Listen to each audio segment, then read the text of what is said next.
going on? Happy, oh God, I'm always happy Thursday. Hey, Joni, happy Thursday. Everybody go ahead and tap that screen, share the live. We're going to have a beautiful town hall tonight with Danny Minton in Texas, representing House District number 6. And that's around the San Antonio area. Glad to see, yeah, Texas in the house. Whoop, whoop. Too bad I'm not in Texas. I wouldn't want to be in Texas because it's too hot. And y'all got tarantulas down there that's trying to find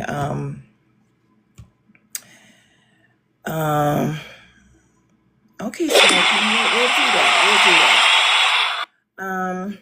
Hold that question, Smokey, okay? Hold that question.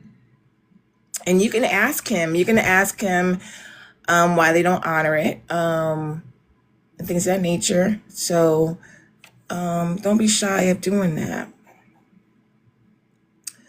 I'm trying to get my bearings together. Let's see here. I lost my train of thought. Where are you? Hey, Blessings, how you doing? Oh, here it is. Oh, God. Yeah, this is what I need. I need this. I'm glad you all are here. Tap the screen. Share the live. Texas has been representing. Okay, Smokey. Like I said before, if you have a question, you can ask him. You can ask in the comments, or you can come up and ask him, request up, and you can ask him yourself, okay? It's just that simple, all right? Because I have OVC has their questions and you need to ask him. So we would think that it's right for the people in the comments to ask the questions that they want to ask. Make sure it's respectful to the candidate, and just make sure you're respectful in the chat and when you request up. Does that sound fair? All right, thank you for understanding. I wonder if anybody are participated in the primaries, the early voting, in primary. I wonder if anybody has participated. Me and my husband is going this weekend to do it. I notified my children to come home where they are registered and vote. I also do a lot of research in my community on who is best for our community. That's the only thing that I can do. That's the best thing I can do. You know, in a perfect world, if I can pick out and put them in there without going, voting, hey, it'll be a great world. I'll tell you that much.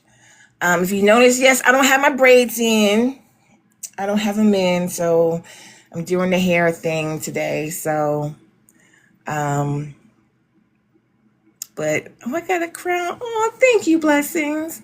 But yes, but how many of you are participating in voting early? Put it in the chat, and also put in the chat where you're from, what state you are representing tonight. You do not have to be here. You don't have to leave if you're not from Texas. Please stay. Notify everybody, because this is important. This is very, very, very important. Okay, so please. California love.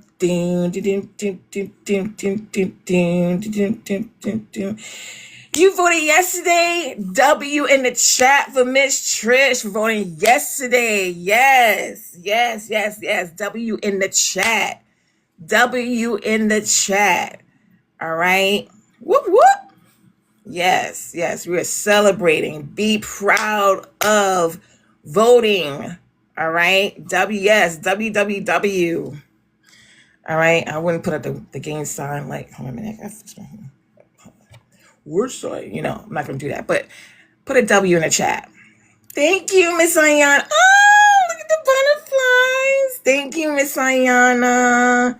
Thank you. Yes, power to the people. And rest in peace to Honorable Dr. Reverend Jesse Jackson. I don't know if he's a doctor, and I don't know if he got the doctorate, but Reverend Jesse Jackson, rest in peace to him. Still happy Black History Month. You see my background back here representing. Black History Month is not just about Black history. There are people that helped us out as well, that we're not helping, but assist in different rights that we have to be equal in this country. Shout out to them. But most importantly, shout out to our people that made a difference, that actually brought swag, you know, into the country. Brought swag, that swag-goo, you know, into the country. Put in the chat how you feeling this week. Well, today, since it is Thursday, put in the chat. Oh, yes, the USA women's hockey team took the gold medal. They went against Canada. And I love Canada. I love you guys. But if you check out who number 10 is, she is a beast, okay? She is from Cleveland, Ohio, Miss Ayana. Yes, Miss Ayana. You know who number 10 is. I forgot her name, but she is number 10 on the hockey team. She is the first Black African-American female. I think she plays power forward, but I watched her play Edwards, isn't it? I know she's number 10, and I watched her play the beginning of this week or last week when I caught their games. And man, she is crazy sick. She is amazing. She is amazing. Shout out to Layla Edwards, number 10 on the USA women's hockey team. Okay, we coming up. All right, we coming up. Let me calm down. I get hyped. The candidate is here, Mr. Danny Minton. Let me send you Shin. No, not Shin Guards. Let me send you an invite. Yes.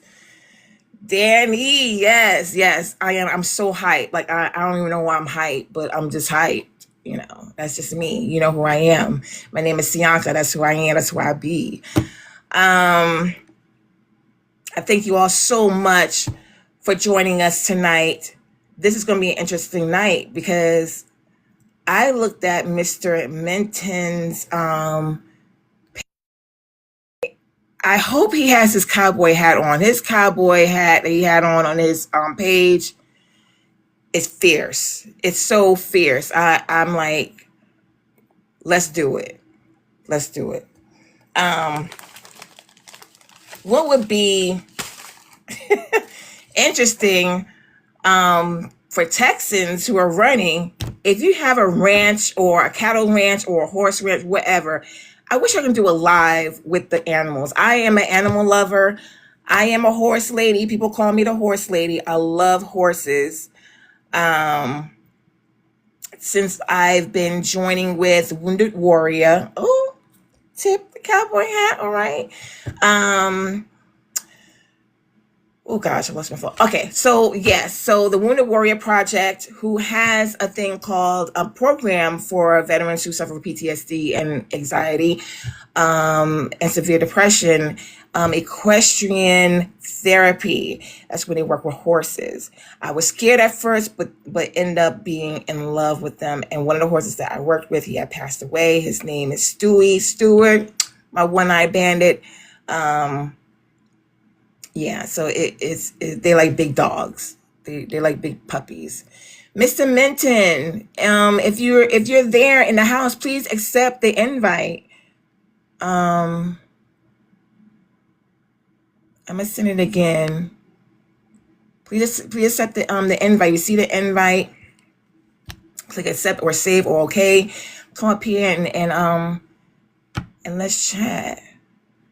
Yeah, you gotta be on a smartphone. You can't be on a computer, which is that's really annoying. You gotta be on a cell phone, or Pepperin, or on a what do you call it? An iPad. You can do that too. I don't know why it don't work with laptops or computers or anything like that. Even if you have a camera, it's not going to work. Please do that. Yes. Hit that send. I know you said little kitten down there. It's only 1 coin. Okay. Only 1 coin, people, for OVC. Look, we're doing a dang one thing for y'all. We're searching out for these candidates who are running in your district so you can know who you are voting for. So come on, they're doing a lot of hard work. Shout out to the OVC camp. OVC, if you in the house, put your emoji in there. Let's celebrate. Thank you so much for being here. Thank you so much for hosting. Thank you so much for all your hard work. Thank you, thank you, thank you, thank you. And if you're like, hey, I want to moderate, I want to ask some questions, I want to communicate with them, hey, send us a shout out. We are taking applications, okay? We are taking, yes, Pepperin, we doing the dang on thing. We are taking applications. Please send us a DM, the OVC. Please send them your interest. Tell them, like, yes, I am interested. They will give you the proper instructions on how to get started. You'll go through amazing training through our training team. Shout out to our OVC training team. Shout out to our OVC staff. I cannot shout y'all all enough because you're doing the dang on thing. Yes, OVC, the host says, join our team.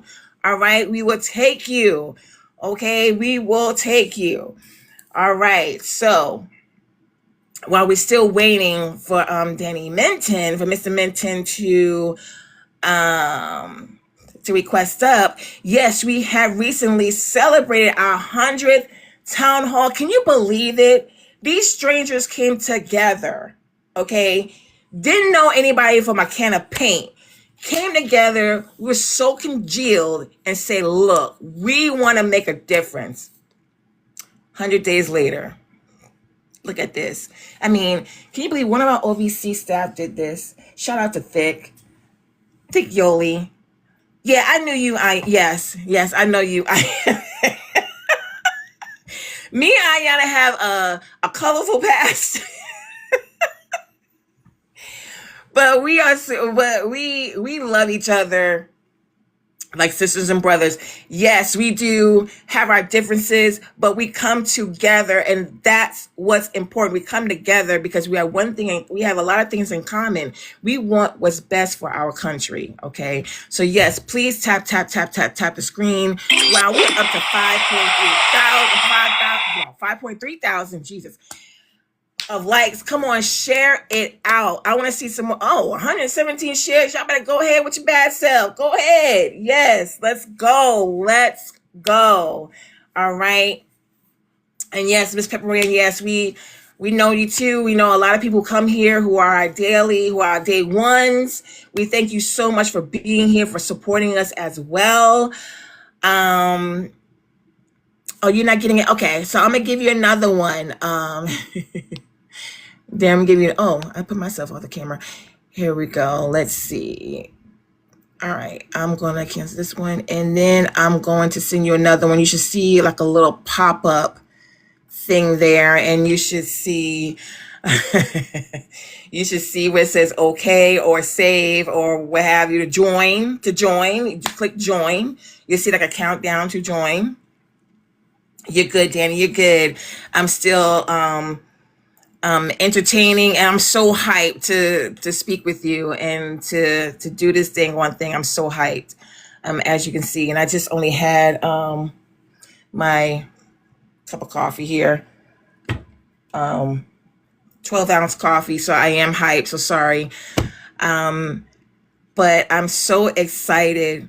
Our primary in North Carolina it's the 23rd of March. So we had until like the 12th of February to the 28th of this month to to do early voting. So I want to participate in that. I don't like being that, all that ruckus and stuff like that.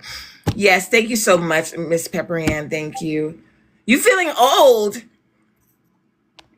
You feeling okay? So you know what? How about we do this? How about we do this, Danny? Okay.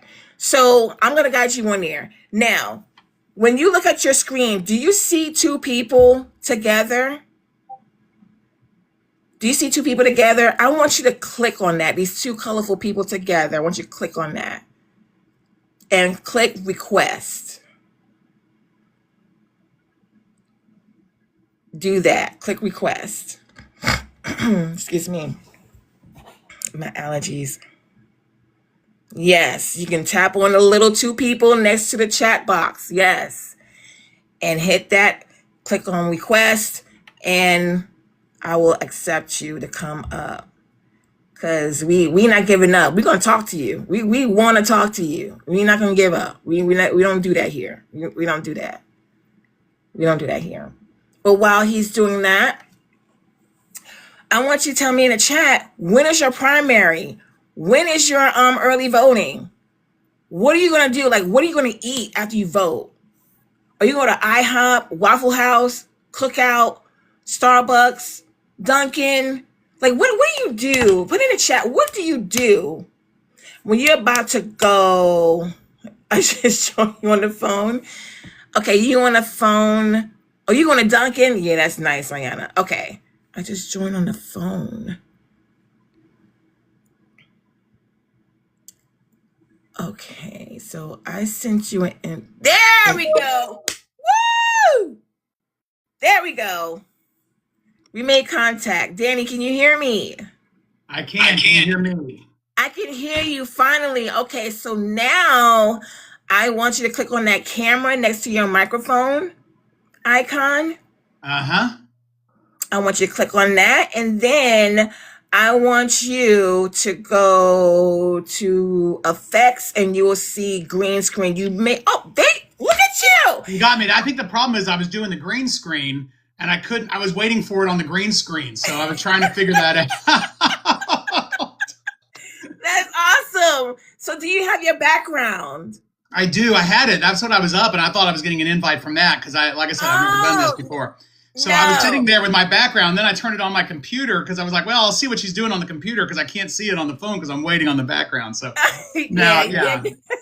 So it's the same thing when you go on that camera and you see you go to the green screen and then you see like a plus sign. You click on that and then you can scroll through your photos and find your background and then click save and you should come right back up to us. Okay.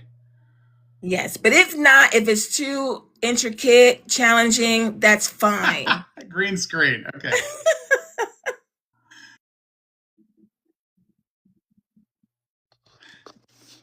And you may have to do it again, because it will freeze. So do it again, and it will come back up again. Because I had to do that with mine too.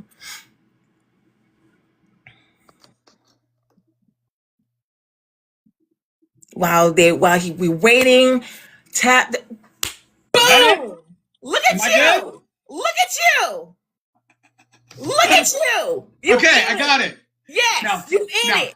If you want the cowboy hat, I got to go into another room, but I can do that later if you want. Do that later. Yes. I got a whole arsenal of hats, so that's not a problem. Yes, I was like, look at Danny. Look at him. Look at him. Oh my gosh. Yeah. Wow. Oh, there you go. The mustache. That was perfect. Oh my. Welcome, Danny. Howdy. Welcome. We're going to get started right now. Everybody, Our Vote Counts, welcome. Welcome to Our Vote Counts. Our Vote Count is a nonpartisan coalition of citizens from diverse states and backgrounds, united by a shared commitment to empowering voters and promoting candidates who stand for integrity like Mr. Danny here, inclusion and accountability in the upcoming elections. Excellent. So Our Vote Counts is more than a name. It's a promise, a movement, and a rallying cry for democracy. Together, we are shaping the future. One form vote at a time. That's what we do here. at Yeah. OVC. Danny, welcome. Put W in the chat for Danny. Thank you so much for being here. Put W in the chat. Yes. So we have a biography here. So you are very interesting. So you're born and raised in a conservative Republican household in Oklahoma. And then you earned your degree in zoology from University of Oklahoma in 1995. And then you worked in the medical field as a sales consultant, trained physicians, supported chronically ill patients, primarily women. Yeah. And you currently live in Arlington, Texas, with your beautiful wife, Christina, who is a veterinarian. And she was a horseback rider too. She loves her horses. Yeah. We gotta meet. We gotta meet up. She was on the equestrian team at Texas A&M. Yeah. Before I met her, I never got to know those days, but that was a big part of her life. Awesome. And you have two sons, Maximus. I love that name. Yeah. Maximus and Flash. Max and Flash. Yeah. Flash got to name himself. So we adopted him during the COVID days. That's a longer story we can get into if you ever want. But yeah, so when we adopted him, he got to choose his name. And, being from Africa, he had 4 names. They were all long and they weren't very American. So he wanted to choose an American name and he loved the name Flash. He really wanted the name Simba, but we drew the line at that one. So we told him no Simba. First of all, he weighs 190 pounds. I can't pick him up over a mountain, Right. So we told him Flash was okay. So he chose Flash. That's awesome. Yeah. And then 6 months ago, you testified before a congressional committee on gerrymandering. Yes. And you are a courageous candidate, and you are part of, not a part, but you're for the impeachment coalition. Oh, totally. We have to hold people accountable. They are breaking the law on a daily basis. And it's just something I can't tolerate myself. This country has very much a lack of justice right now. I don't even know if we'll be able to trust our FBI and Justice Department anymore. It's becoming so out of hand. And we have to bring back, because we need to trust. We need to trust our police. How are we going to do this when we have a secret police force that's going and doing what they're doing? A lot of people are going to have to be brought to justice. There's going to be a lot, and they know it too. They're admitting it. They're saying, hey, if the Democrats get in, we're all going to jail. Well, they're probably not going to jail. They're probably going to Argentina, which is why President Trump gave the president $40 billion. If you recall, we have we have a lot of historical facts based around this. This is exactly what the Nazi Party did in the 30s and 40s, because they knew they had a chance of losing and they needed somewhere to escape to. So they literally paid millions and millions of dollars, now that would be equal to billions of dollars, to these South American countries so that they could escape. And I do think we're going to this is a crazy time right now. And if they win, then we're only scratching the surface about how bad it's going to get. Exactly. And so I felt I can't just sit around and bitch about it. I have to actually, I hope I can cuss a little bit. I'm trying. Yes, you can, okay. But the only thing you cannot do that, we're on TikTok. You can't use the words smotsy. You gotta say smotsy or schnitzels, something like that. Gotcha. You can't say the A, you gotta say AB for women who, Yeah. You cannot talk about, election being played in disco, if you know what I'm saying. Gotcha. Okay, so I'll try to be careful there. I appreciate the reminder, because you gotta play with the words. Totally, like you're talking to a 2-year-old. Play with words. Yes. Yeah. No, I had a couple of my TikToks pulled because I mentioned pedicures and Yeah, I love that. Pedicures. And grapists. Yes, you can say that. Yes, grapists. D-wugs or smugs or substances, things like that. But you can cuss to the cows come home. Okay, all right.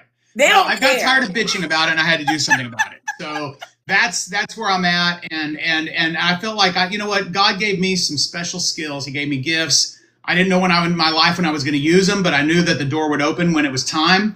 And if it's time, then I'm going to get in. And right now, there's no longer a blue wave. I mean, it feels like an earthquake over here.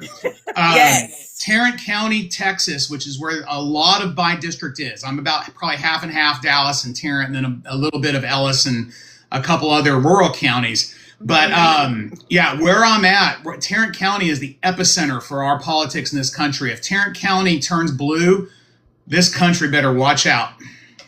And right now, the early voting looks great. Awesome. We are voting in numbers we've never voted in before in early voting. And the Republicans have always outnumbered us in Tarrant County. And right now, that's not what it's showing. That's awesome. That's awesome to know, because the population is 848,575 100 people there. And you have, it's like a mixture. You have 35% white, 34% Hispanic, 14% Black, 4% Asian, 3% other. So it is a mixture, like a mixing bowl there. So that's awesome as well. So just for quick reference, who is Mr. Danny Minton? All right. Who is he? So yeah, I grew up in Oklahoma, and just like you said, and you can say we were conservative. We went to church every time the doors open. Nothing wrong with that, because it kept me out of trouble. A lot of my friends got in trouble, and we were very poor. I know what it's like to be on food stamps. I know what government cheese sandwiches taste like. We couldn't even afford the good bologna. Believe it or not, there's bad bologna and good bologna. So yeah, we were poor, and we got out of that. My mom got a good job. My dad, he passed away years ago, but he was an alcoholic. His work was hit and miss, and so my mom had to support us. And if it weren't for my grandmother bailing us out many times, I mean, I'd hear the stories. I was too young to really understand. But yeah, we could have been, we wouldn't have never been on the streets. Somebody would have put us up. We had, a good church home, and people would take care of us. But I understand those kinds of issues. That is something that's in my background. My mom got a good job at Tinker Air Force Base as a civil servant. She worked there for 25 years before she retired.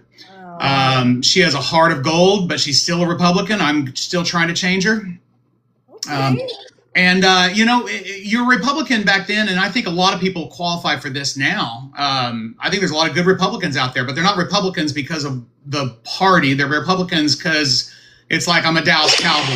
It's like I'm a Buffalo Bill. It's like I'm an Oklahoma Sooner. It's sports. And so you cheer for your sports team, and that's what they're doing. And I had to take a look at myself, and I had to say, you know what? My values do not match what the party's values are. And so at that point, this was the McCain-Obama election. And I started to see Sarah Palin, and I did not like what I saw in the party when it came to Sarah Palin. I was like, this is not who I am and what I stand for. And I voted for Obama. I read his books. I was like, this guy has a message that I can buy into. I still, to this day, appreciate John McCain. I still like him. He's one of my favorite politicians, even though he did some shit that, right. I wish he would have made, but he also did some really good stuff too. Yes. And so, ever since then, I love all the messages that come up at the bottom. This is great. I've never done this. And so I have stuck to that ever since. And, I'm a little bit of a troublemaker in the Democratic Party, probably. I speak my mind. I'm not going to be the guy who loves his talking points in the morning when he gets his email in Congress and says, hey, you need to talk about this and this and this. I'm probably going to be like, yeah, probably not. Yeah, I love it. I love the troublemaker. That's what we need. We need more trouble. And oh God, I forgot his name, but he says, good trouble is good. Oh, good yeah, trouble. John Lewis, yeah. Yes, good trouble is great. It's awesome. So I'm going to give you just a little breaking point. I know we have broke the ice, but we're going to break it a little further. So what superhero would you be right now versus what you thought when you were younger? So what superhero you are? I love the reason I ask these questions, because if you look at these superheroes like Batman and even the Joker, he's not superhero, but he be saying some good points, I probably would stay away from the Joker. I Yeah. would have probably told you Spider-Man. I love Spider-Man growing up. I read all the comics and man, the movies didn't come out until I was in my, 20s or 30s. I forgot Right. how old I was. But I love Spider-Man, but man, now I'd have to say I'm Hulk. Ah, I'm a mild-mannered, smash. I feel like, yeah, I do have a brain and I know how to use it. But man, there are some times when Hulk smash, and that's what I feel like needs to happen right now. And so Yeah. I would say I am I'm not incredible yet, but I'm getting there. You are there. But just by me talking to you right now without asking, your energy is there, and that's what we love. We love that energy. We love that great substance. That's what's going to push you forward. So we're going to start with state issues since we're talking about the state. Sure. All right. So gerrymandering has been a major issue in Texas because people in the chat, if you notice, Texas has been the spotlight for the longest. Yeah. Y'all have been in the spotlight for the longest. So in December 2025, the Supreme Court approved the redistrict map. Right. You say if politicians can pick their voters, it's no longer a democracy. Sure. So what laws should Congress pass to ensure equal and fair representation? Well, we need nonpartisan. I mean, across the country, we need laws to require nonpartisan districting. California did that, right? And they were all these districts were very fairly picked. Other states have joined in, and there's states where they're gerrymandered blue, and they're going to be more gerrymandered blue because other governors have stepped up and passed those laws just for this election because they know that the other side is trying to play a different game, and so I'm trying to be careful with my words, and so I love it. and but yeah, I mean, in the process of trying to do that. Greg Abbott essentially he took 5 districts that were solid blue and tried to turn them red, and in the process he's probably going to lose a few. There's a possibility of probably 7 or 8 of those 10 seats are going to be now vulnerable that wouldn't have been vulnerable before. Mine's one of them. So the guy who ran in the race in 2024 lost 65 to 35. Wow. Right, he lost by 30 points. This is a strong R. The Republican candidate typically, I don't think he'll even run against me. He's running against 2 other primary contenders right now. He's spending a lot of money against them. I don't think he's going to know my name until the day I beat him. And that's okay. That's okay. But yeah, they're very arrogant when it comes to this because they think they're very safe in these districts. Well, this district has now been judged. It could be no one knows the exact numbers because it's so weird right now, but they say it's probably about a 10. So instead of a 30, it's probably about a plus 10. Well, in this atmosphere we're in right now, that plus 10 won't be a hard thing to beat. Oh my gosh. I wouldn't even go against you myself. I just like, I just stand back. The Hulk smash is here. I'm gonna go to this next question. Jasmine Crockett. Yeah. Good Okay. Yeah. James Tallarico. I mean, the spotlight. That's a coin flip. That is so hard. No, seriously. Voters have to really, and we all have our favorites, but man, that's a hard one because I've loved her since the day she got into the U.S. Into the House of Representatives, and James Tallarico too. Man, I've been following him for a couple of years now, and they're just like, how do you choose? I honestly want one of them as one senator and one as the other. I hopefully that'll be the case, but unfortunately, we're not going to have another Senate seat up for 4 years. And we have Beto too in this state. We got some great Democrats in this state. Just some talent that just waiting to take, senior leadership positions. And whoever gets it, I'll support wholeheartedly because I love them both. Yes, I'm a Jasmine Crockett fan. I just started to know who James Tallarico is. He is awesome as well. But for the women, yeah, we got to get up in there, Yeah. So they are the 2 big names. They're the heavy hitters Sure. in the Texas Democratic Senate race. Do you think either of these candidates can beat John, was it Cornyn? Cornyn? Cornyn, a 4-term Republican senator in the general election. Yeah. It's going to be a really interesting race to watch on that side, and it will go to a runoff. And I don't even know which two candidates in the Republican side will even get in. John Cornyn may not even find himself in the runoff. Wesley Hunt is not doing bad in the polls. And so it's going to be an interesting March 3rd. Ken Paxton is probably in, right? And he's the most corrupt politician in Texas history. He should be in jail right now. And yet they're treating him as a hero, and he's probably going to win the primary. But it could be, Cornyn or Wesley Hunt in that race. Goodness, it's like back in the Bush days with Florida. It's like we just gotta watch Florida, and it's like we gotta watch Texas. Yeah. It's like we gotta watch y'all. Like y'all are like the main event, to tell you the truth, because Texas has been in the headlines for a long time, for a good long time. Yeah. We're gonna go to economy right now. So Texas play a big role in funding our governmental structures. The Texas tax system is primarily characterized by the absence of a state individual or corporate income tax, relying instead on sales and property taxes to fund public services.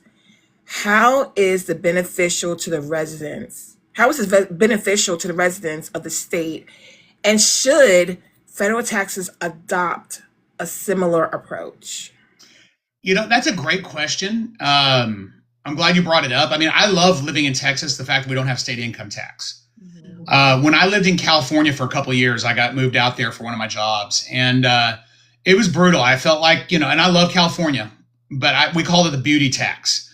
We paid almost as much in state income tax as we did in federal taxes. Wow. At the time, right? And then also you have huge property taxes. They will tell you, oh no, the property taxes are lower. Yeah, they're lower percentage, but when your house costs 5 times more, it's about the same.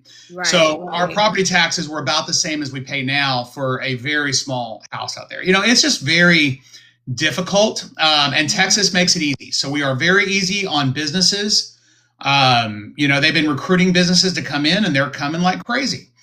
And I don't mind the way the tax structure is set up here. Now our property taxes are a little high. But they go to good services. And so I don't fault them for those things, because I think it's made Texas successful. I wouldn't mind if the country went to a completely different tax structure. But it has to be fair and equitable to everybody. And it can't just be, equitable to the billionaires who seem to, get the most out of those kinds of deals. And so we have to really watch ourselves to make sure that if we do, change our tax structure completely, that the person who's making $20,000 a year benefits as much as the person who's making, $600,000-$700,000 a year.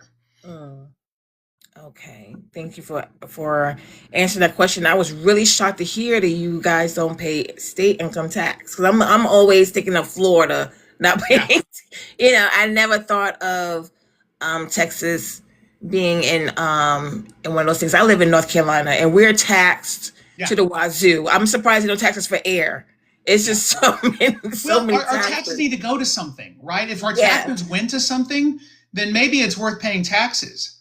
If we had health care for everybody and we didn't have to pay out of pocket for that, then we wouldn't care as much about paying taxes, for those services.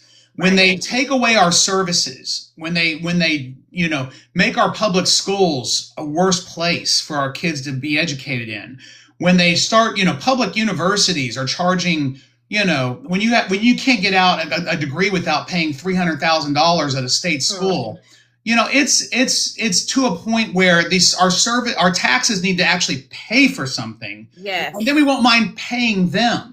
But instead, we're just getting gouged left and right. And this has been especially true since COVID. And now with the tariffs, I mean, the tariffs are killing us. And yet they're doubling down on it. We're paying the price for this. There was an article, I think it was in the Washington Post recently, where they showed that, the Americans are filling the burden. I think 90% of those tariffs are going on to the Americans, not to the other countries. Mm-hmm. And then we're losing tourist dollars because a lot of these countries, they just don't want to come here. They're afraid of the secret police force we have now. They're afraid of, what's going to happen to them. And plus they don't like what the U.S. is about anymore. I mean, I talked to a couple and we went to a resort in Mexico recently, just, little tiny, Cabo kind of thing. And we're talking to this Canadian couple and they brought their kids. And they were telling us that, they had a full trip to Disneyland planned.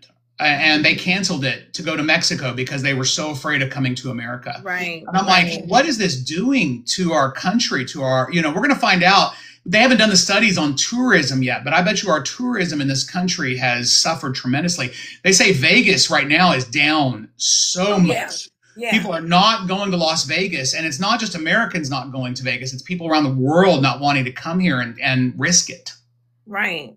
It's me and my husband, we went there December and it was crowded, but it wasn't like thickly crowded like I thought it was because of what we're dealing with. Yeah.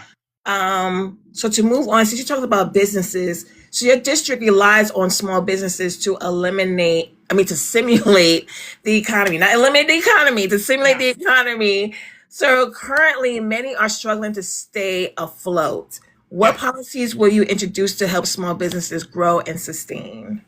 So we just we have a small business we sold recently, but because it got really hard to run it, and so we had to sell it. My wife still works there, but our veterinary clinic was in that category. But they really tax the small business owners at a much greater rate than they tax corporations, and we just need to make things fair. Make it fair for our small business owners, make it so they can actually, survive. And right now, I don't think we have tax policies in place and we don't have, employment policies in place that help those small business owners. And so I'm not an expert in that field. Sorry, I saw you go away. I'm not an expert in that field, but it is something that I want to help small businesses grow. 99% more than 99% of our businesses in this country are small businesses. And I feel like we're doing as much as we can to hurt them right now. The tariffs are one of those things. I will tell you, our immigration is a huge problem for a lot of these businesses, especially restaurants, places that rely on immigrant labor, farms, the places that, just the jobs that we can't fill. We have to fix that, and that'll help our small businesses. So our policies can definitely be better for small businesses. I think we're kind of, hurting them left and right.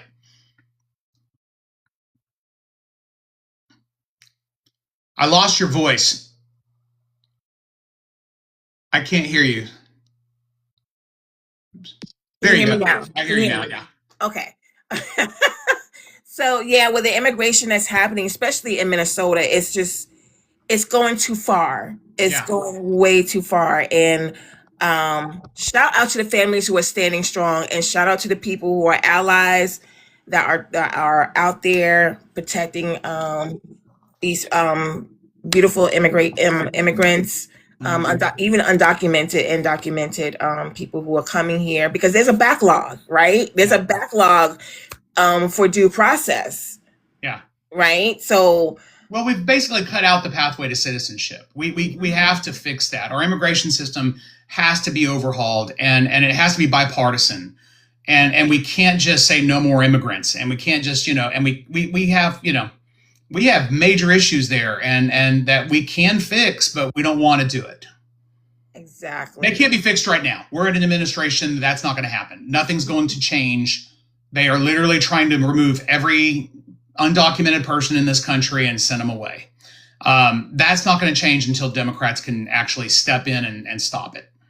Absolutely. And the Supreme Court and all these other God, I lost the word. That's not the word I want to use. But in the justice system is so flooded with their nonsense to pick apart everything that America stands for. It's flooded, and it's like you cannot even get like a common sense policy done because it's so flooded with nonsense. Yeah.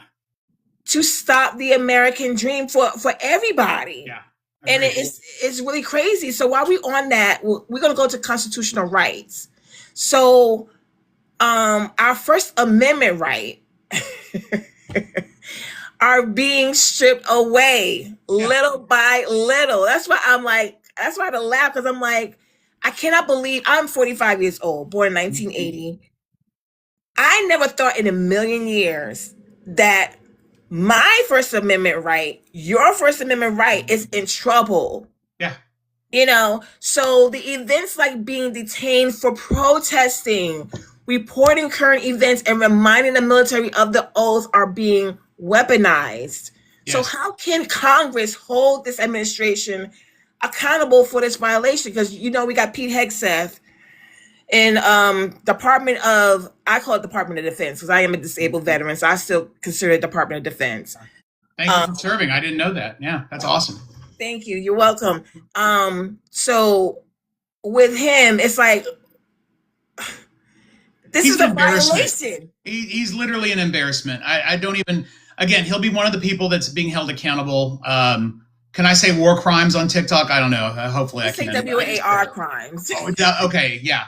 So I just said that. I'll just pretend I said that. And they have been committed. And these atrocities have to be prosecuted. And they can't be prosecuted until Democrats are elected. I think so many Democrats are going to get elected in 2026 that we'll be able to make constitutional changes which haven't been made in decades, not in my lifetime. We're going to be able to make those kinds of changes because we're going to have such a powerful voice. I hope. I'm going to knock on my desk right there. But it feels like people are tired of it. They're fed up with it. Yeah. And so what kind of changes have to be made? A lot. I mean, we can't do anything right now. We're at a standstill. And so with the Supreme Court as it is, again, that's going to be really hard because they're completely bought and paid for right now. And so we have to, we're going to have a lot of work to do to fix stuff. Absolutely. The SAVE Act. We have to talk about this. Started. Oh my God. I'm about to get you started. The SAVE Act has been introduced in Congress. The legislation, which has been passed by the House, by the way. Yeah, I know. It's on the way to the Senate. So this legislation will require people registering to vote or those updating their voter registration to show specific documents proving they are American citizens. Additionally, it would also make states conduct frequent purges of their voter rolls without providing additional funding and staffing to do so, and to share voter information with the Department of Homeland Security. Yes. Is this a violation of our voting rights?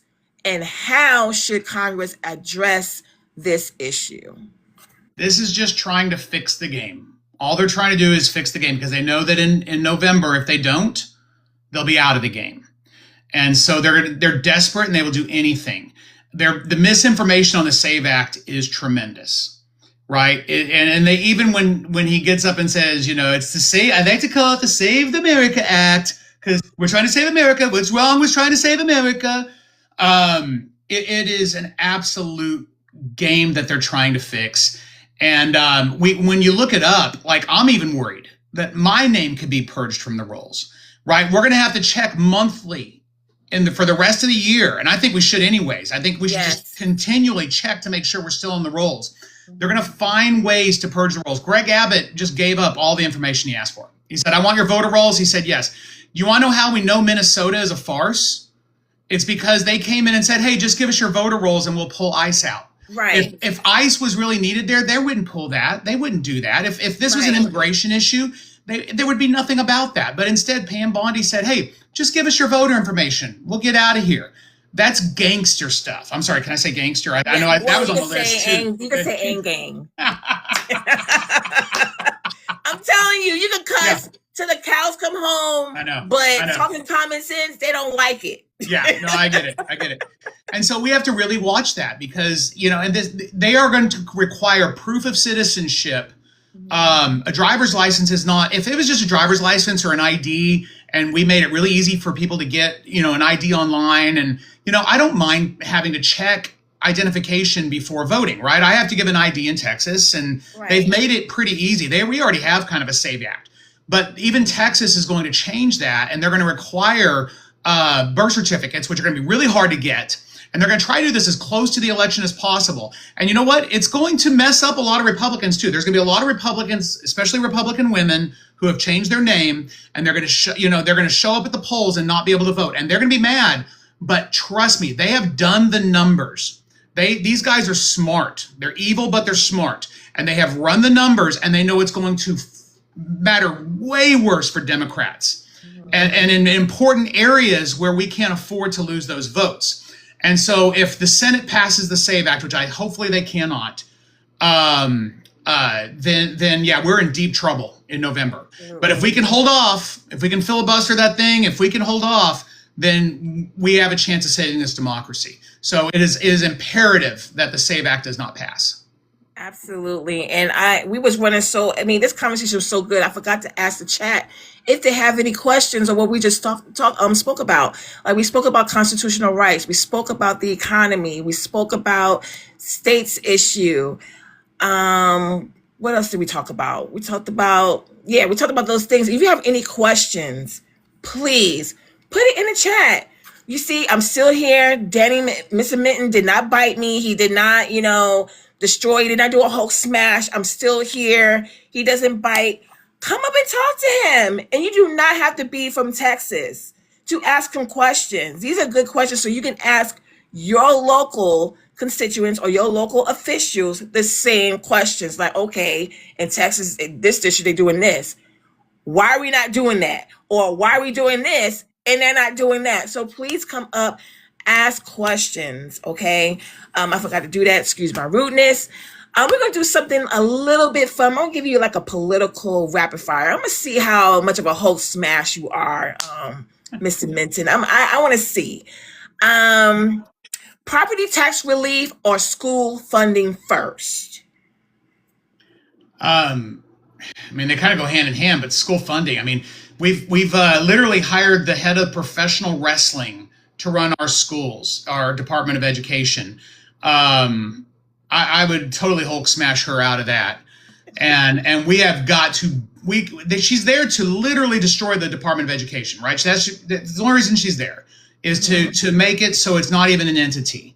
And we have to build it back up. We have to strengthen it. I think we need to actually have better regulation of states, because I think we can't allow states to keep screwing up their school systems. Vouchers have to be eliminated on a national basis. These vouchers are poison for our country. And nobody's for them. I know Republicans who hate the idea of vouchers, because in Texas, I don't know how the voucher system works in Arkansas, Oklahoma, and that kind of thing. But in Texas, you pull your kid out of public school, put them in a charter school or a really bad Christian school, and it's $10,000 taken away from that public school. I don't know a single school. My son's school, Martin, it's a huge school, right? We're, amazing educational opportunities there, but they can't afford a $10,000, drop at all. And they're having to deal now with multiple $10,000 drops. Every student that doesn't go there, they lose $10,000 now from these school vouchers. So we have to get rid of them on and if they go to a Christian school, that's actually, I think, illegal. But the Supreme Court will never side with that. We have to have a Supreme Court that actually sides with the Constitution and doesn't require, doesn't side with the Christian nationalist movement instead. So, we got a lot of things to fix with our educational system in America, and especially in these red states that are trying to destroy their education system. Good Lord. So should Texas eliminate property taxes entirely? Yes or no? Oh God, no, not at all. And anybody who says they should, that's how we pay for our sales tax and property tax. Right. And we have politicians who are saying, hey, let's eliminate, if you vote me in, I'll eliminate property taxes. It can't happen. Right. It's like a candidate telling you on day one, I'm going to stop gerrymandering. No, it's a battle and it's going to take a long time. And you'll still, I think we can get there eventually, but property tax would be even harder because, we have to pay for things. Are we going to pay for our own police force now, our own fire department? Some states have that. I know that. Yes. Oh, sorry, we can't come rescue you out of your house because you didn't pay your $75 a month to the fire department. Right. Exactly. People don't Yeah. even think about that. They really don't.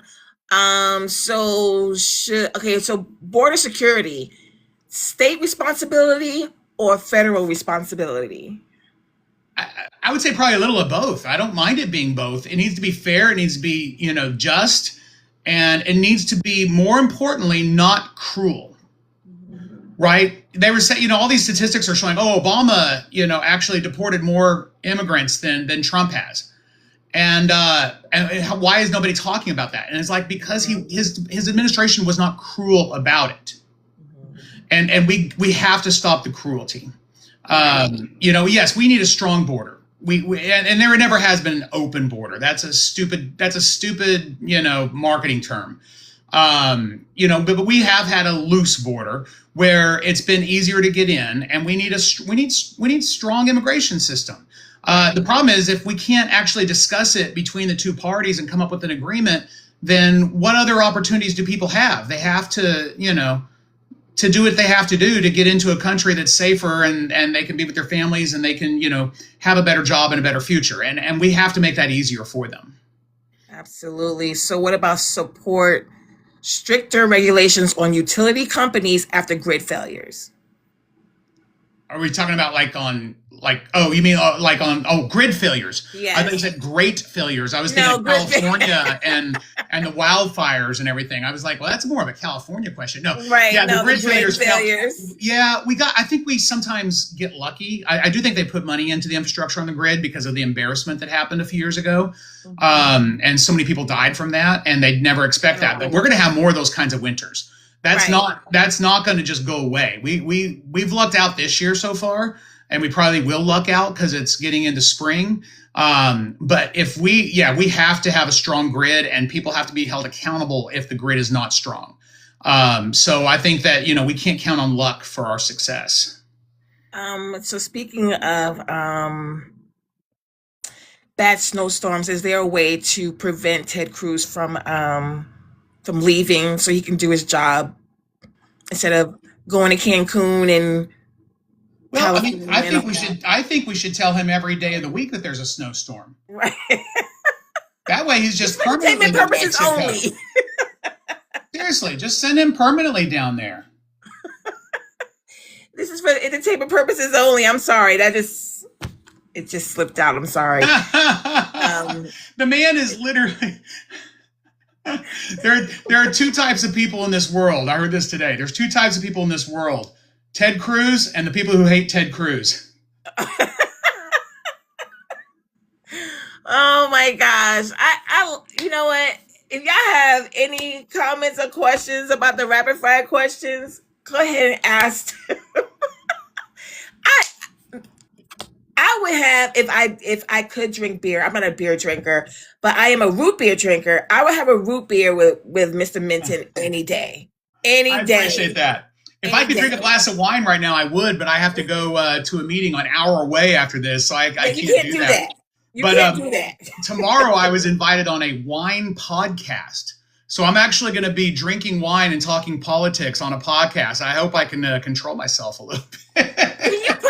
Can you tell us who's it? The podcast is Mike Stone, and it's not a TikTok. It's actually it's an Apple podcast. It's on that. And I forget the name of the podcast, but I'd have to look it up and send it to you. But yeah, I'm gonna be his guest tomorrow. And he's fantastic. He's such a knowledgeable guy. I can't even come close, so I'll have to teach him politics while he teaches me wine. I did get my sommelier pin during COVID. Okay. And so I was so bored during COVID that I studied wine and spirits and sake, and I got certified in all three during COVID. But I'm still a novice. C19. You gotta say C19, not that. Sorry. Mm-hmm. You don't know. I don't even think of that as an ugly term. I know, right? That's a period of our lives. Right. But I know it's going to be a fun podcast. I can tell you, a fun person with common sense that love people and want to do right by people. I really appreciate it. So we're going to push forward to education. So Texas has launched its first ever universal school voucher program, the Texas Education Freedom Account, which is TEFA. The $1 billion program allows families to use public funds for private school tuition, tutoring, and materials, with most families receiving $10,500 annually, up to $30,000 for students with disabilities, Right. and $2,000 for homeschoolers. So how will this program benefit the residents of District 6? Oh, it'll hurt us. It'll destroy us. It's going to pull sports. And, well, the first thing it's going to do is pull the arts out of schools, because these programs are paid for, and like I said, every dime that goes into that voucher program is taken out of the public school program. So it depends on if the students are there in the school, they get the money in the public school, and if the students leave the school to go to a school that is not that great of a school. And this is something that a lot of people don't know. Most of the good schools, the good private schools, they're not taking these vouchers. So it's interesting that, I heard Tallarico and there's some other guys, and they were saying, this is taking money from the poor and giving it to the rich. Well, it's not really, because there's a really good school in Arlington called Oak Ridge, fantastic education. They won't take the voucher. A lot of the really good public schools will not take the voucher. The ones that will, you're going to see schools pop up, little charter schools, little Christian schools, where they know that if the kids, I think this is the reason why they're doing this in the first place. We're not asking the why, right? The why, I think, is because when kids get a good education and then they go to college, they tend to be Democrats. And when they don't get a good education, and they, I love, the idea of the kids who, be going to trades and all that kind of stuff. But when they don't get a college education, they tend to be Republicans. And they know the statistics, and they know that if they can drive less kids to college and more kids into, non-collegiate, work after school, that they will have more Republican voters in the end. I think this is just voter manipulation. Absolutely. I totally agree, because art is very important. Art, to me, is like expression. Mm-hmm. And kids should be allowed to express themselves through arts. And it's not just drawing. You got music, you got all these other great entities in art. And that's to have a creative mind. Yeah. And when you take that away from children, you're going to see them become the extracurricular activities that parents have to pay for to put their kids into those programs. Right. Band and dance and art and musical theater. These are all going to be programs that are secondary to the school. The school will not be in charge of those programs anymore because they won't be able to afford them. And then sports will be affected too. Now, you mess with Texas football, and I don't know what's going to happen. And some of these high schools in Dallas, they have stadiums that rival colleges. So they're not going to take that money out of football, but they will take it out of other vital programs for our kids. So my background, the reason why I was able to go to college and get a scholarship was I was in band, right? So I had a school that really cared for me. They saw my talents, they saw my abilities, and they nurtured those things. And I ended up getting really good at playing tuba. And then I got a full ride scholarship to the University of Oklahoma. And, those are the kinds of things that start to go away when we take away these programs for kids or put less money into them. And it breaks my heart. And you can see the evil behind it. And I want to stop that. I want to do it on a national basis. I think we can't trust states to screw up their own programs like they're doing. Absolutely. The same here in North Carolina. It seems like in the southern states, when it comes down to football, everything shuts down, especially high school football. Oh my God, these people here will go crazy. Yep. Yeah, and I think that they should start messing with football, high school football. Maybe that will wake them up. Maybe make it equitable. Right. I think that's completely unrealistic because I don't think they'll ever do it.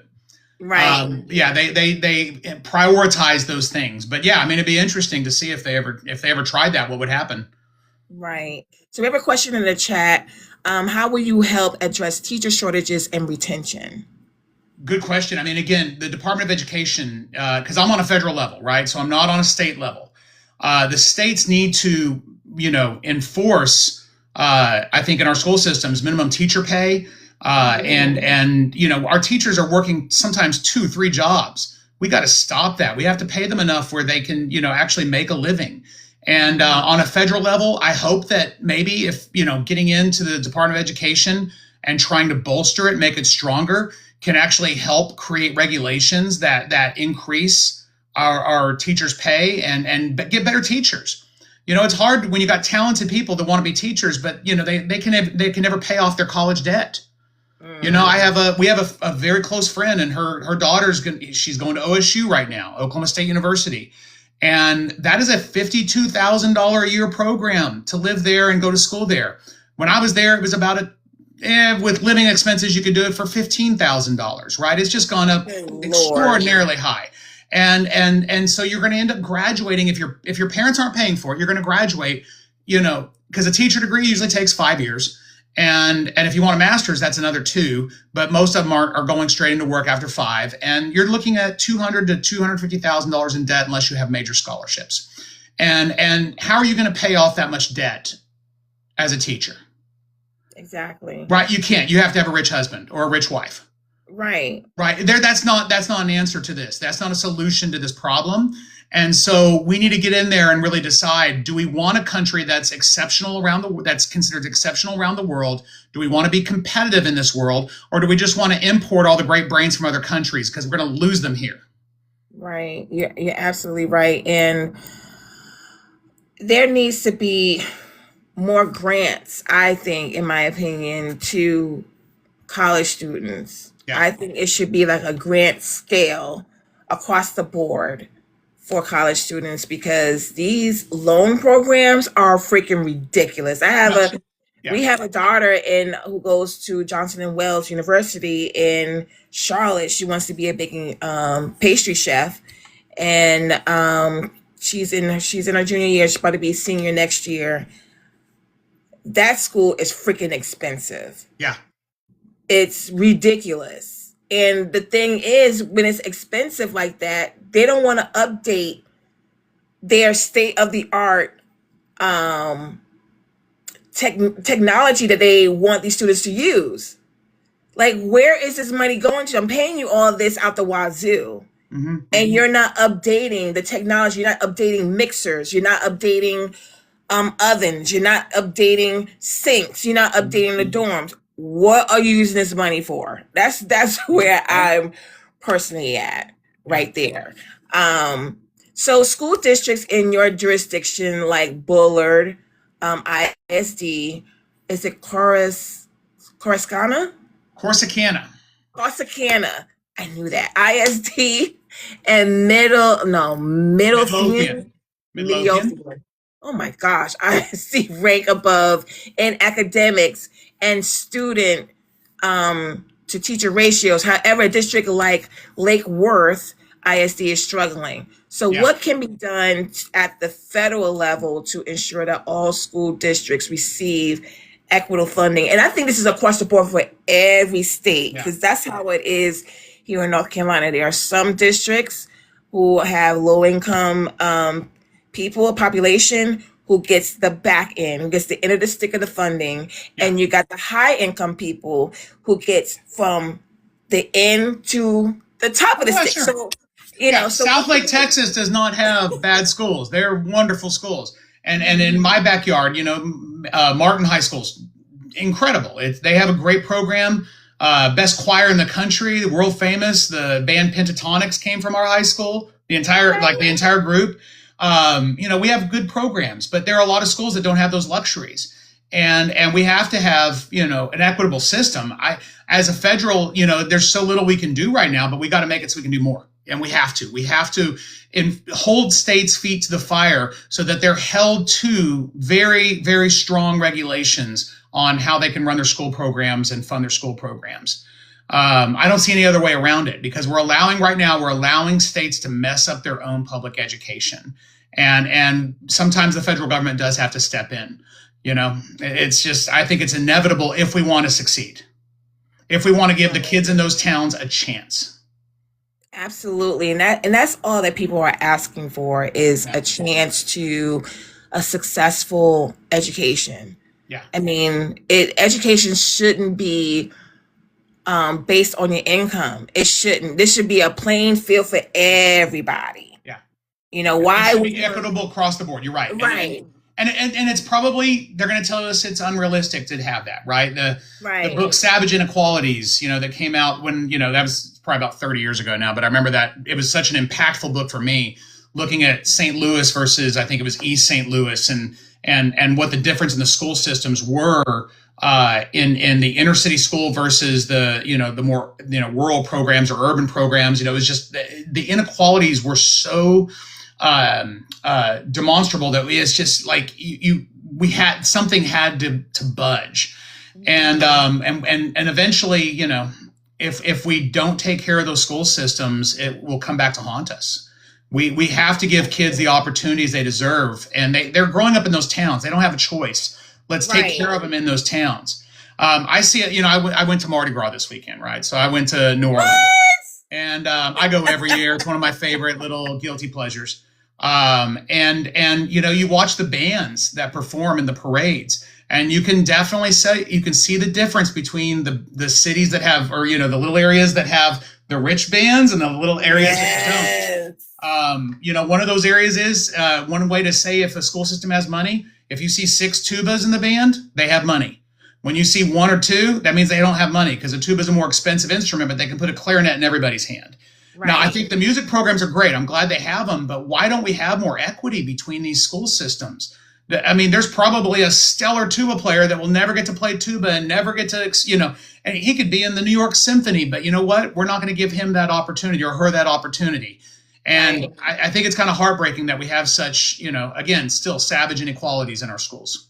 Absolutely. And you are so right. You can tell, because to switch it just a little bit, like my husband, he's originally from South Carolina, and he was telling me when he was running track, their school didn't even have uniforms. They had to borrow the girls' volleyball team uniforms to compete. That's how bad it was. But they ended up going to state. Yeah. So you can't leave these kids behind. You cannot, because they got so much resilience. Mm-hmm. They got so much motivation to make it. Yeah. And to me, I think that in the rich jurisdiction, they take that for granted. Oh, totally.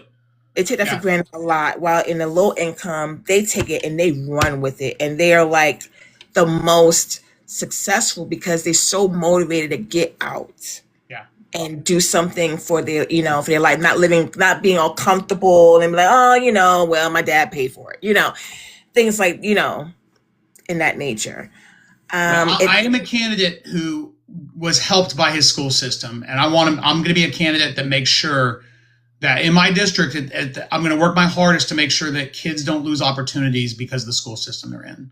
Right. Because to me, that breaks my heart, and I have to make sure that I do my best at that. That's one of the things, that's one of my central pillars of my platform is to protect our public schools.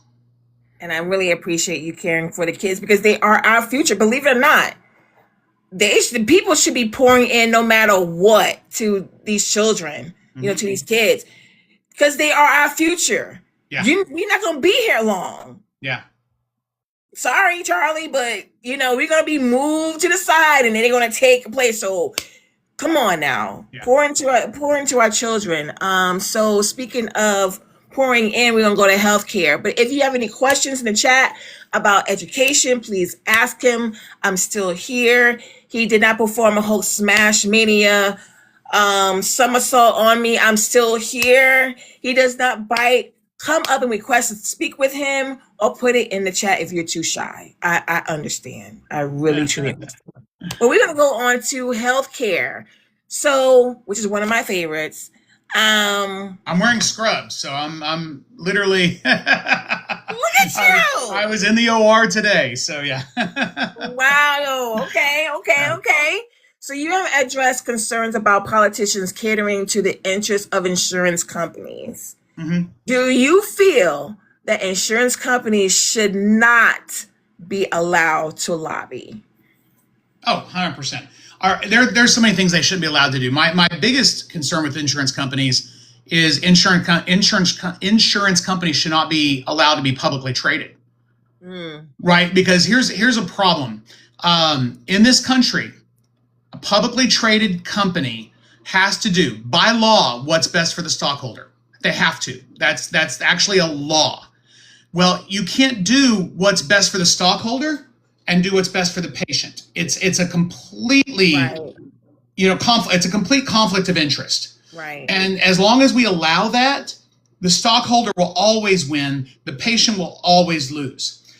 I think our healthcare system has to have drastic changes. That's the number one thing on my platform, because we're talking about affordability as Democrats, right? Everybody's like, we need to discuss affordability. Well, affordability is not gas and eggs, right? And that's what Republicans have said it is. That they've turned it into an argument. Well, gas prices are down, egg prices are down. We must have a great economy. If you have to choose between your healthcare premiums and your mortgage, we do not have a good economy.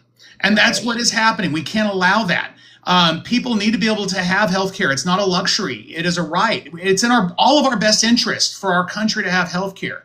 And so I would like, I don't know if, how, I think it's going to be incredibly difficult to kick all the insurance companies out. But I think we need to make sure they're not publicly traded. And then I think we need to make sure that everybody in this country has access to healthcare without it breaking the bank. Right. Right. I mean, imagine healthcare like a Medicare for All program. This is something that I don't think people really envision well enough. To me, right now I'm paying $2,000 a month for my own healthcare for my family. That's my contribution just for my premium. My company pays more than that. So that's how much our healthcare is costing. Now, that's just the option to play the game, right? That's not your healthcare cost.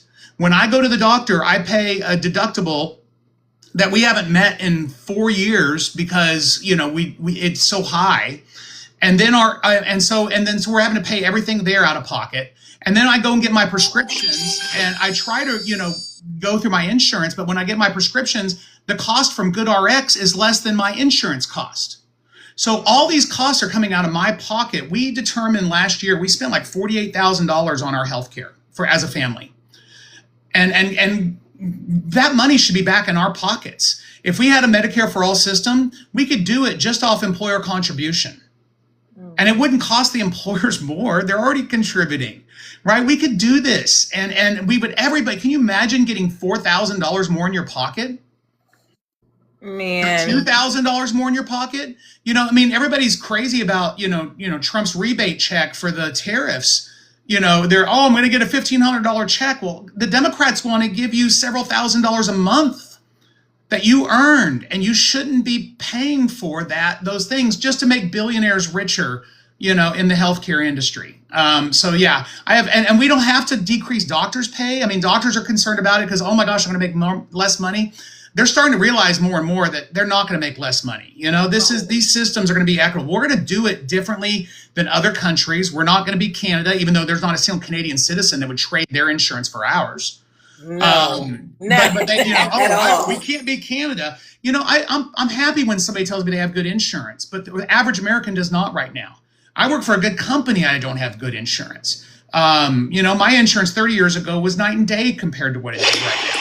So we can't let this go on. We have to fix it. We're at a point where if we don't fix it fast, we are in for a huge hurting. Absolutely. We have a question in the chat. What is your position on prescription smugs or prescription substances? But I don't sound right. I sound like something else. Pricing reform. Prescription pricing. Yeah. Thank you. Prescription pricing reform. Yeah. Great question. Because there's some things that, like Trump has put in some of these in play, right? So some of the prescriptions are less expensive, trying to cap the amount that they can pay. Insulin, that's stupid. Why would insulin be such an expensive product? It's expensive because they've made it so it's allowable to be expensive. And the government has supported that. But I think that, we are paying way too much for our prescriptions. And I do think we need a cap on some of these things. I mean, we don't want to hurt innovation, right? But, just because I worked for a pharmaceutical company for years doesn't mean I support their industry like that. I'm okay with them making their money back, but they can't continue to gouge people like they are. And we are paying the price as Americans, right? Because they're selling these drugs to other countries for much less expensive price. But my wife would always say a broken clock is right twice a day. Trump on the GLP-1s, I think a GLP-1 is a life-saving drug. I think it's an incredible drug. It's not just a weight loss drug. It's a drug that actually lowers incidence of cancer and diabetes and arthritis and Alzheimer's disease and, all these disease states. GLP-1s help. We have to make them affordable. We can't just make them so people making $200,000 or more a year can afford them. We have to make them so, the people who need them most can get them at an affordable price. And so I like that he's trying to cap that. He probably has a lot of pressure within his administration for that. But there are a lot of other pharmaceutical classes that we have to put a cap on. And so, yes, I'd be for reforming a lot of classes. We can't make it so poor people can't afford to be as healthy as the wealthy like that. Right. It's because my husband, he's still in the military, and we use TRICARE. Mm-hmm. So which is really great. I'm thankful and blessed for that. He is retiring soon, so we gotta figure out something else to help us, in case of something, God forbid, happens. But what I don't understand is when it comes down to healthcare, it seems like people are not actually thinking about the children, because it comes right back. Because children are going to get sick. Mm-hmm. Children are going to come into this world with disabilities or health issues, mm-hmm. and things of that nature. People are like thinking about themselves. Yeah, okay, yourself. But what about people who have children? Yeah, who gonna need help? Who gonna need assistance in healthcare? I don't think people are actually thinking about the whole picture. It's more about me. It is. Not about the whole thing. Yeah, no, and they don't think about it until their insurance themselves gets affected. But we are all better as a community, as a country, if everybody is covered with healthcare. And if we do more preventative medicine as well, which we've completely written off in this country. It is a very selfish culture. When I hear somebody say, I would never trade my insurance for, the program they have in France or in Canada, I'm like, well, I'm happy for you. I'm glad you have good insurance, but the average American does not. Mine is considered a great insurance, and I have shitty insurance. So, I think that, we have to revise this. We have to reform it. And I think it's going to be priority one for most Democrats. I mean, this new breed of Democrats that I've talked to, that I'm seeing running for office, they're not around to play. They want to go in there and fix some of this stuff because they're having the same issues themselves. I think there's a lot of lazy politicians that have been around Washington for decades, and they have great insurance, and they have no empathy and no skill set to even want to fix the healthcare industry, and we can't tolerate that. Right. You need to expect more of your politicians. It's their job to fix this. Exactly, and not just for the children, but you even got elderly people. Yeah. Some elderly people, God bless their rest souls, will leave out here good health. Mm-hmm. But there are some who struggle with different health issues. So again, it's both sides of the issue here. Wait till the big beautiful bill stops funding for rural nursing homes and hospitals, and people have to actually take care of their elderly at home because they can't afford to have them in a nursing home any longer. I mean, wait till that happens. That's on the horizon here. Exactly. Yeah, and when their rural hospital closes because they can't afford to keep the doors open. I mean, I have a couple of them in my district. And they're going to struggle under the current system, under the big, beautiful bill. And, not everybody can drive an hour and a half to a good hospital. So it's, they're not lifting a finger. Absolutely. I call it the BBL, the big, beautiful lie. That's what I call it. Yeah. So women's reproductive health care in Texas has faced some major changes. What is your proposed plan to ensure women can get the care they need without fear consequences? Because I think I remember one of the females in Texas who was on TV saying that she had to carry a stillborn baby that was unalived in her. Yeah. No, Texas has it's the most draconian system you can imagine. and that's a state thing, right? That's a state issue. But we did, we allowed it to happen on a federal level by allowing Roe v. Wade to be, repealed. And shame on the Supreme Court, shame on our politicians in Texas. Yes.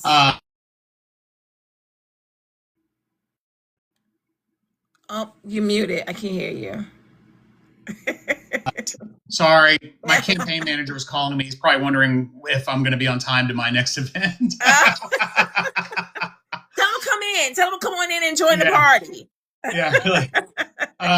But yeah, so we shame on us for allowing that to happen. It's just it's a travesty. It's hard to watch. And I've been in women's healthcare for a very long time. I can't tolerate that. I'm going to fight it at every level I can to allow, because I'm glad my wife isn't of child, that she can't have a child anymore, even though, that's a horrible thing to say. But in Texas, something goes wrong and you're kind of screwed. Yep. Right. And so that's a really tough obstacle to be in. And God, we got to make sure that women aren't like that when they, women need to vote Democrat. Yes. There's no excuse for voting Republican. If you are of childbearing age in this state, I can't even see how you could vote Republican unless your brain is just that washed. Right. Or fried. Because your literal life can be in danger from voting Republican in the state of Texas.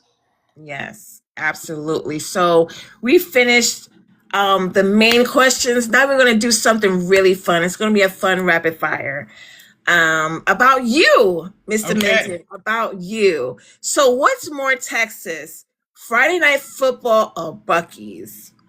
Oh, God. Okay, so Friday Night Football is going to probably hit me for the first time. I played football too. I was in the band, but I also played football because you could do that back then. You can't do that anymore. But back when I was in school, I could do that. So Friday Night Football, my son's going to be probably, on the varsity team next year. And we have a brand new stadium they built at Martin. It's very nice. I'll be doing the Friday Night Football. So I may change my mind on this, but if I drive by a Buc-ee's, I'm stopping. Okay. That is just like, I Yes, Miss Nikki, I know your choice, Buc-ee's. Yes, I know. Yeah. No, it's it's kind of like redneck chic. It's a great place to go. I love it. I make way better brisket. So no, I'm not stopping for a brisket sandwich. My brisket kills their brisket. I can't say that to you. It destroys their brisket. I gotta use my right words, but, all right. Yeah. I was going to ask you the next one, brisket or ribs. So you're a brisket guy. Well, I make them all. So I'm a competitive barbecuer. And so I compete in chili and barbecue. And I think I make great, my ribs have my brisket has won more trophies. My ribs have also won trophies. I do pulled pork that people just think is to die for. My chicken is my family's favorite thing I make. I also love smoked turkey. I love to make it all. So I have a big pull behind smoker, and I have a Traeger that's just my everyday, toolkit Traeger. And I love cooking barbecue. Oh, I love pulled pork, man. I gotta go to pulled pork. Okay, I'm going to tell you the secret right now. Watch, it's in my district.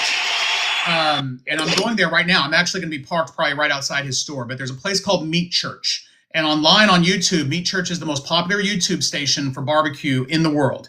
And it's based in Waxahachie, Texas, which is in District 6. That's in my district.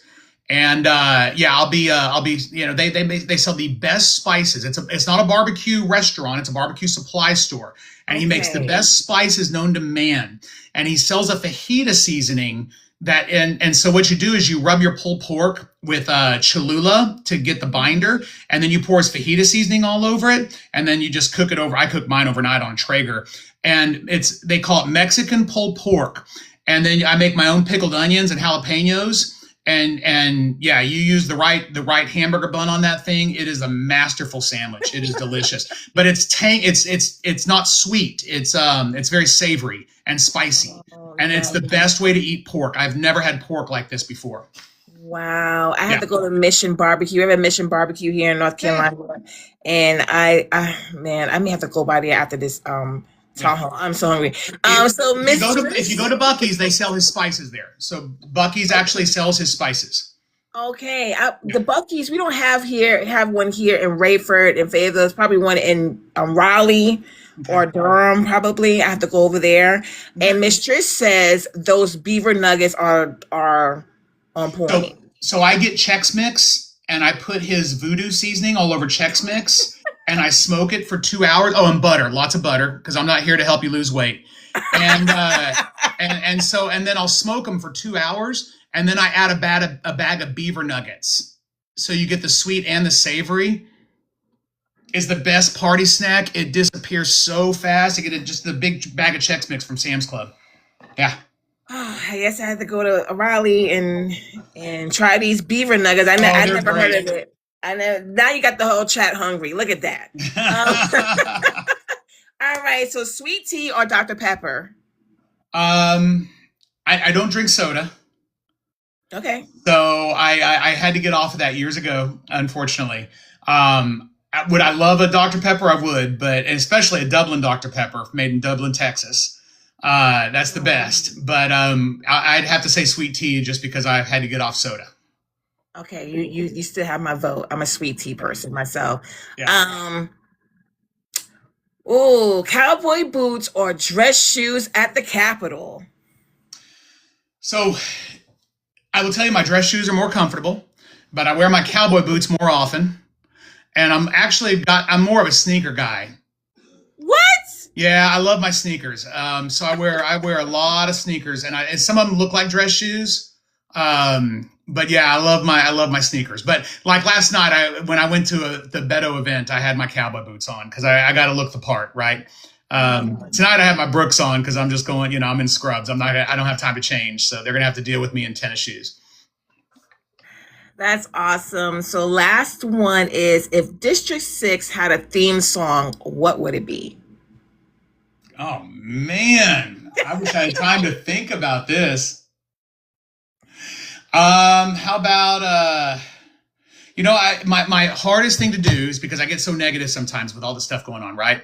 Mm-hmm. And I feel like I need to lighten up sometimes because some things just get me overheated. And so I have to remember that song, Always Look on the Bright Side of Life, from Monty Python. Okay. Yeah. So that would probably be my theme song right now. Always look on the bright side of life. It's going to get better. We're going to make things better.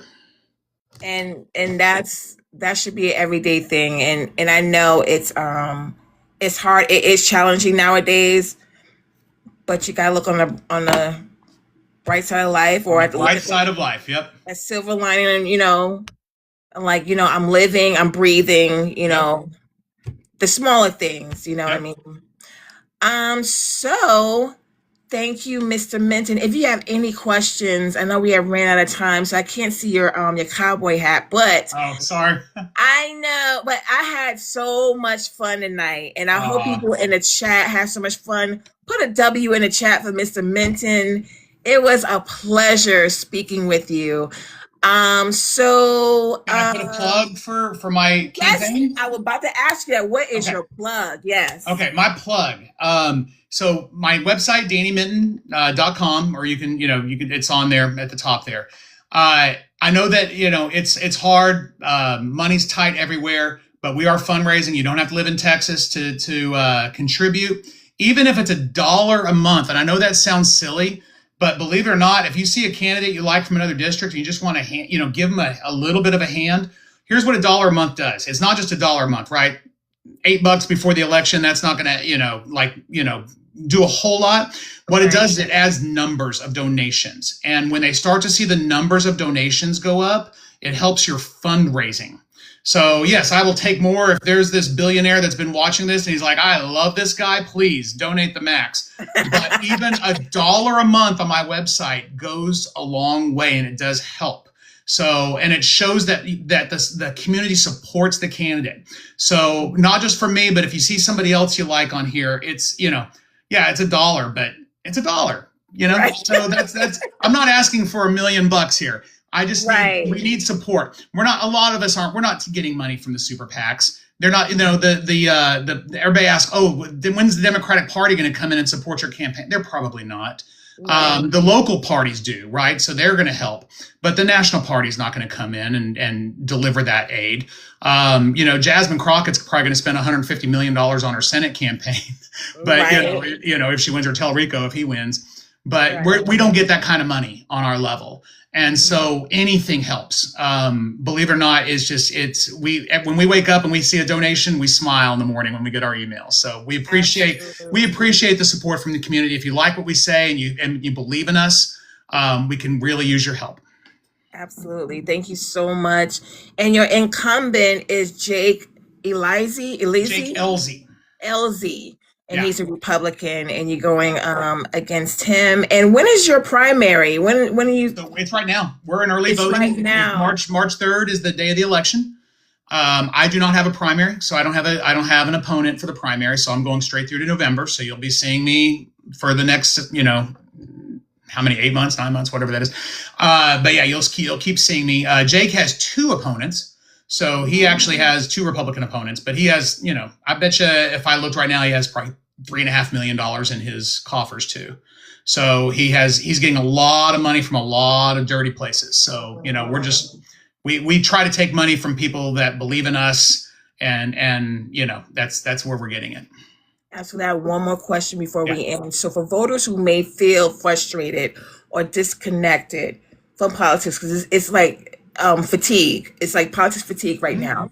So what would you say to them about why their voice and this election matters? Well, I mean, it's just happened in my district. It's Taylor Ramette, right? So people have been feeling frustrated about, you know, oh my God, I've been voting, I've been supporting, I've been giving, and nothing's happening. And in fact, the Democratic Party is kind of slipping away. Well, you put your support, your money, and all your belief in the right person, and we get the right situation like we have right now. And Taylor Ramette in Texas just won the Senate in a deep red district, right? This wasn't just a normal red district. This is a deep red district. His opponent raised $3 million to fight him and lost. He only had $242,000 at the end. He had $70,000 when he put her in a runoff. This Texas billionaire named Tim Dunn out in West Texas. He's the one who's paying for all these school voucher legislation. He put $2 million into his opponent's campaign, and she still lost. Your voice does matter. When you show up, when you get your friends to show up, you can turn the tides. Now, if you sit back, nothing will ever happen. And it doesn't take long, right? Look up a little bit of data so you know what you're doing when you go in, you know, and just, it took, for early voting, I didn't have a line. I just walked right in and voted. Some places, they do have to wait. You know, if you're in Atlanta or you're in Miami, sometimes you have to wait hours to vote because they're trying to suppress that vote. But you know what? Most people do not have that problem. It doesn't take time. And your voice does matter. It can matter. And we just won because it mattered. Absolutely. Thank you so much, Mr. Minton. Thank you so much for joining us. We have another town hall tonight.